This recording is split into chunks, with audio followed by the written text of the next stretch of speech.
negeri kita. Sekarang kami berada di lokasi di mana proyek PIK sudah berlangsung tanpa ada pemberitahuan atau tanpa ada penjelasan terlebih dahulu. Sementara kita rakyat berusaha untuk menggagalkan proyek PIK 2 yang dibalut dengan PSN, proyek strategis nasional yang buat kita itu merupakan karpet merah kepada oligarki juga penguasa Cina untuk merebut NKRI secara damai, secara licik. Sementara di Islam sendiri disebutkan bahwa tidak pernah ada satupun langit, udara, darat yang bisa dimiliki sekelompok orang. Mungkin kita bisa lihat lokasinya.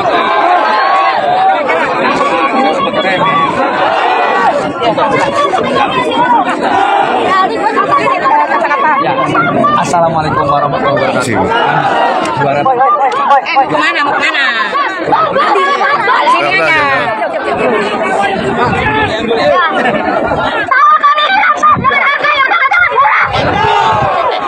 Saya sebagai korban di sini. Saya juga sebagai warga desa Muncung. Asli warga desa Muncung, bukan apa-apa. Kita bisa saksikan lokasinya di sana.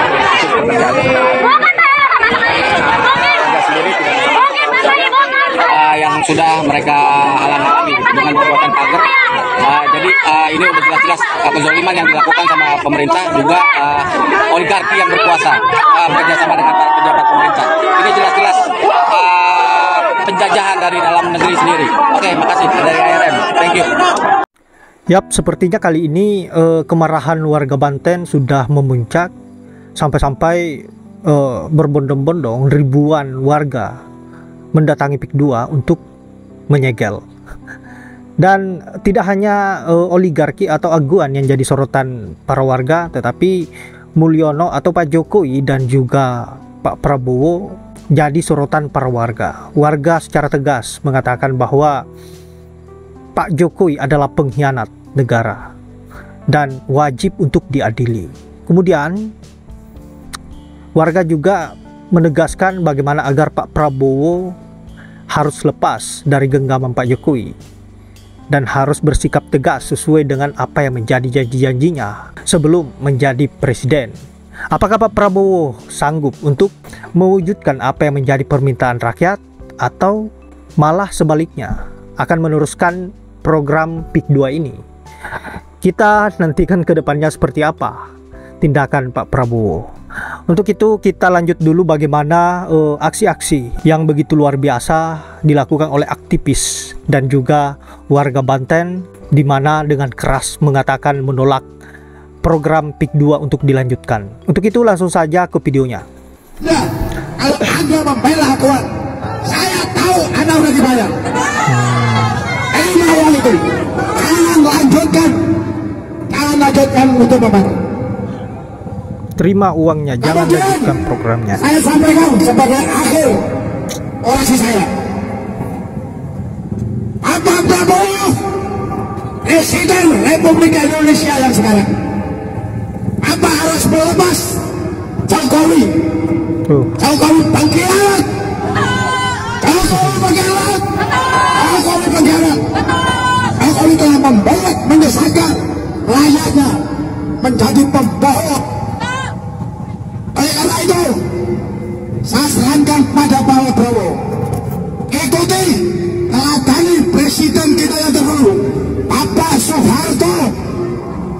Bapak Soeharto dengan gagahnya berani menghabisi PKI pada tahun 65. Maka untuk Bapak Prabowo harus bisa menghabisi oligarki 9 naga.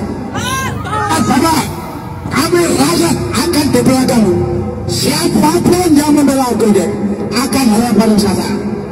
Yang terakhir, kepada ante Roni Kuling, saya Bapak Presiden Prabowo telah menginstruksikan Bapak habis oligarki. Jika Anda mendengarkan ini, pikir apakah Anda tetap melawan atau Anda merupakan bagian dari oligarki. Jika Anda tetap, tidak akan lama akan kita musnahkan. Masa itu ngeri. Bersatu dengan warga asli Muncung. Nah, ini mama. Hari ini kami nyatakan proyek ini kami segel. Bisa disegel.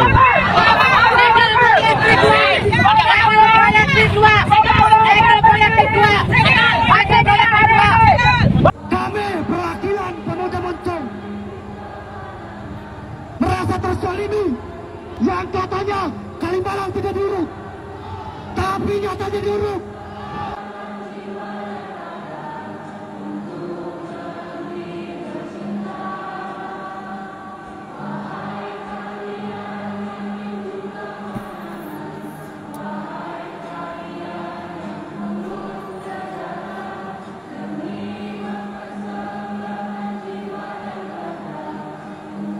Luar biasa ya kekompakan warga di sana. Sekaranglah waktunya Anda untuk membuktikan apa yang pernah Anda nyatakan pada tanggal 20 Oktober 2024 yang lalu.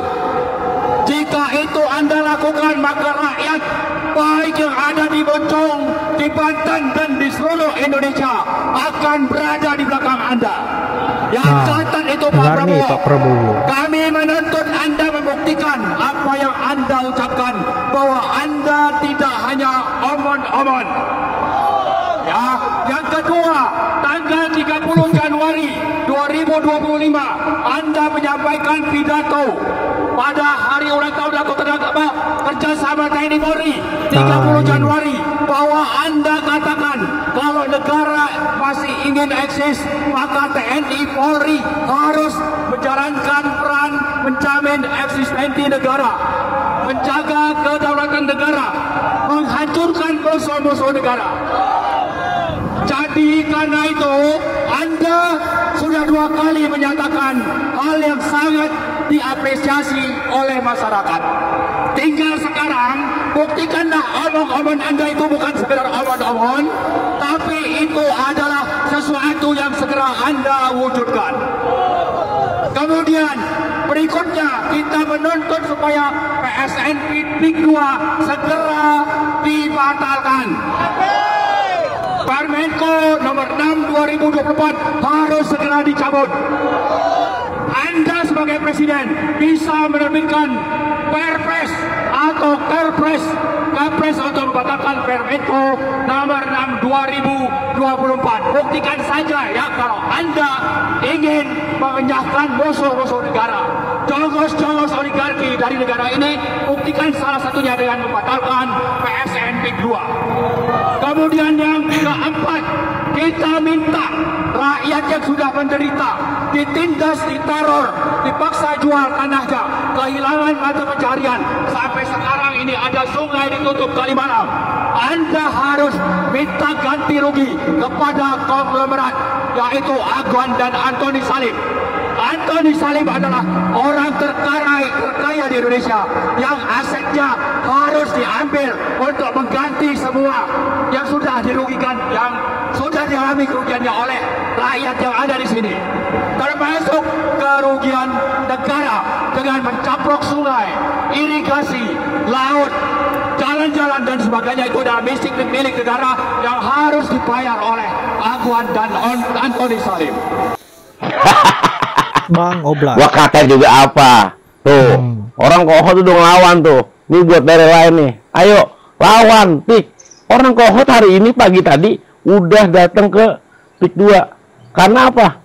Kalinya dibendung. Makanya mereka kebanjiran. Nih, videonya. Kita tonton ya. Semua kampung Alar Desa Kohot. Kampung Alar. Dari Kejaran Jaronai, Jaro Ambon kumpul semua menuju arah jalanan PIK. Membuka akses air yang ditutup. Semua warga kompak menyuruh mandor beko bikin saluran air. Yap, luar biasa ya kerusakan yang dilakukan oleh oligarki. Membuat kerugian terhadap negara, membuat kerugian terhadap warga. Dan semua ini berawal dari Pak Mulyono atau Pak Jokowi. Di eranya Pak Jokowi membuat para oligarki ini bebas melakukan apa saja untuk kepentingan dan keuntungan pribadinya. Kemudian Pak Mulyono juga mendapatkan keuntungan yang sangat besar, makanya Pak Mulyono memberikan lampu hijau untuk mereka. Meskipun resikonya adalah kerusakan bagi negara dan penindasan buat rakyat Indonesia. terkhususnya di Banten. Nah, sahabat-sahabat, saya kira ini adalah sebuah pelajaran yang sangat besar, bahwa kita tidak hanya menilai dari mimik wajahnya yang terlihat polos, kemudian kita bisa menganggap bahwa dia adalah orang yang bisa dipercayakan untuk menjadi pemimpin. Nah, inilah hasilnya. Orang yang pelongo, orang yang suka belusukan, orang yang suka bagi-bagi sembako, nyatanya di balik semua perilaku itu ada kepentingan, keinginan yang ingin dia capai, yaitu kekuasaan dan kekayaan, meskipun dengan cara menindas rakyat dan merusak negara. Nah, sahabat-sahabat, saya kira hanya itu. Terima kasih sudah menyempatkan diri untuk menonton, dan semoga warga Banten yang berjuang bagaimana agar merebut hak-haknya yang dirampas oleh oligarki bisa direbut kembali, dan tentunya Pak Prabowo harus tegas untuk mengadili siapapun dalang di balik semua ini. Mau Pak Mulyono ataupun para antek-anteknya harus diringkus kalau memang bersalah. Nah, sahabat-sahabat, saya kira hanya itu. Terima kasih sudah menyempatkan waktu untuk menonton, dan saya akhiri dengan ucapan wallahul muwaffiq ila aqwamit thoriq. Assalamualaikum warahmatullahi wabarakatuh.